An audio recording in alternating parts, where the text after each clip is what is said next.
Naturally, nobody paid any attention to a student making his way through Diagon Alley. He'd been quick to go to the bank like his aunt suggested, and had his money converted to galleons, sickles, and nuts. He'd asked for a converter, so he knew the equivalent. His lightning scar was hidden behind his baseball cap. His long, shoulder-length red hair was poked through the back of the cap. It was more of a fresh blood red than ginger.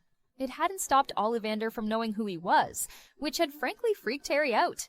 He'd dealt with everything on the list, except an animal. He wasn't sure if he had enough funds left to get one. There was only one way to find out.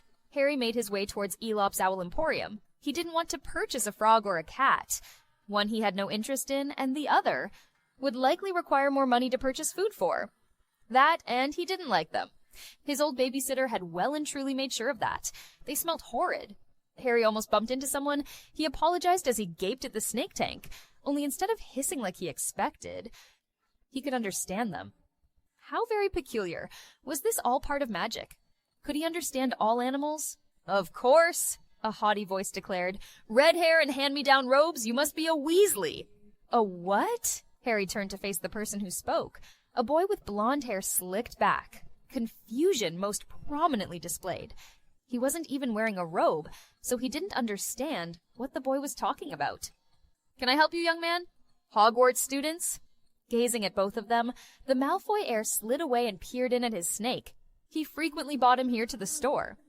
He couldn't afford an assistant, so ran the store himself.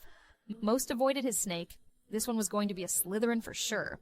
Then again, Malfoys do tend to end up in Slytherin. They were rather an ambitious family.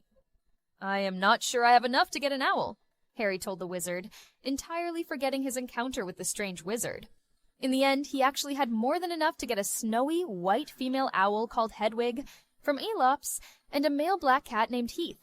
He had not wanted to get a cat, not at all, but he'd felt so drawn to the cat that it felt impossible to leave without him. His aunt had been less than pleased, but ultimately gave in. It would only be in her home a few months out of the year.